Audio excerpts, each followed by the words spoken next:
Welcome to this deep dive. We're looking at how different bits of information connect, maybe unexpectedly. Yeah, and today it's all about UAPs, unidentified aerial phenomena.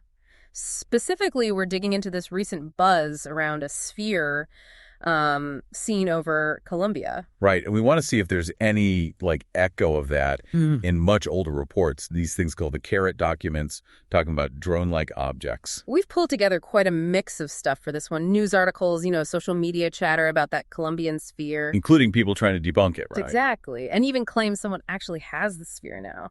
Then we pivot to, historical documents, research reports, online archives about CARET. It's quite a range. So our mission here isn't just to list things off. We want to really get into it, try to separate, the solid stuff from pure speculation. And look for patterns. Are there recurring themes here? That's the key question, I think. Okay, let's kick off with this Colombian sphere. What exactly are people seeing or claiming to see? Well, the footage that popped up, places like brobible.com covered it, showed what looks like a fast-moving sphere, pretty clear shape, over a city. And it blew up on TikTok. Oh, definitely. Spread like wildfire.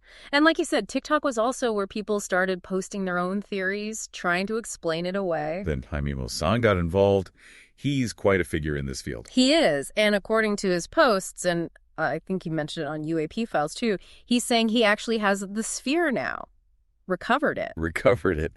Wow. Is there, any more detail? I saw a Reddit thread talking about a metallic sphere found near Bogota. Yeah, that's the one people are debating. Real. Hoax. What is it actually made of? The usual questions. It's always that desire for something tangible, isn't it? Yeah. But we have to be careful. We really do. Think about all those times people thought they had alien artifacts. Discover magazine has covered this. Turns out it's weird rocks or spark plugs, even old dolls sometimes. So the big question for the Colombian sphere is, could it be something mundane, despite how it looks initially? What clues are there? That's the million-dollar question right now. Not enough solid data yet, just the video and these, claims of recovery. Okay, let's park that for a second, rewind way back. This CARET phenomenon, what is that? Right, CARET. Also terms like Chad and Firefly drone. Anomaly Archives flags these, suggesting there's a history here, observations of weird aerial stuff going back a ways. And it seems linked to one person's research, mainly, Isaac CARET. Yeah, his name comes up a lot. His original reports, you can find some on sudokuarchive.org. There's one called the Q486 Research Report. They document these sightings. And these documents are out there on Scrib, too, so it's not just whispers. There's a paper trail. Seems so. A body of work, maybe not mainstream, but it exists. These reports, they focus on these odd sort of drone-like things seen mostly in California starting back in the 80s. Interesting. And it wasn't just independent researchers noticing it. UFON got involved. Apparently so. There's a MUFON special investigation document. It's in the Avalon Library Archive that specifically connects modern drones to what's described in those old CARET files. So they saw a link between today's tech and these decades-old sightings. They did. They even used the term Dragonfly drones when analyzing the CARET stuff. Dragonfly drones, that sounds specific. Less alien spaceship, more advanced tech, maybe? Potentially. Or maybe described poetically, But yeah, it leans towards technology. There's also a blog, UFO Online, someone called Dan Dare posted about Isaac Chad CARET California drones, really pins it down geographically and time-wise. And the LA Times even called it a UFO cold case. So mainstream media did touch on it back then. Yeah, it seems it wasn't totally under the radar, pardon the pun. There was some official and media curiosity about these drone-like UAPs even before the current wave of interest. Okay, so let's put these side by side. Recent Colombian sphere. Older CARET Dragonfly drones for California. What connects them, if anything, or was totally different? Shape obviously seems to. The shape is the big one, yeah. Sphere versus something described as dragonfly-like, but eyewitness accounts, video quality, things can get distorted. True. What about behavior? Did the CARET reports say how these things moved? That's where we need to dig deeper into Isaac CARET's specific reports. Did they hover, dart around, smooth flight paths? The Colombian sphere was described as fast-moving, but fast can mean different things. And materials. Any claims about what the CARET drones were made of that might sound like this alleged metallic sphere from Colombia? That's less clear from the overview sources. It often just mentions the shape and behavior. Again, digging into the core CARET documents might yield something, but we have to remember. It's largely unverified. Exactly. We're comparing anecdotal accounts from different times, different places, different qualities of observation. It's tricky. It really is. It makes you realize how tough it is to build a solid case from scattered pieces. Okay, let's zoom out again. The whole UAP conversation, it feels like it's shifted gear recently. Oh, absolutely. It's much more mainstream now. You've got major developments pushing it forward. Like the whistleblower testimony.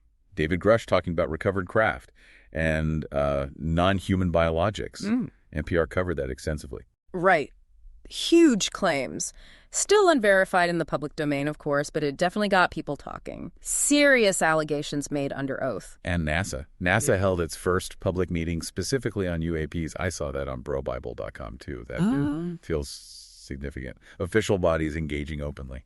It's a definite shift in tone, at least publicly. More transparency or perhaps just acknowledging the public interest. It puts things in perspective. I saw a quote in The Guardian, something like... Oh, I know the one.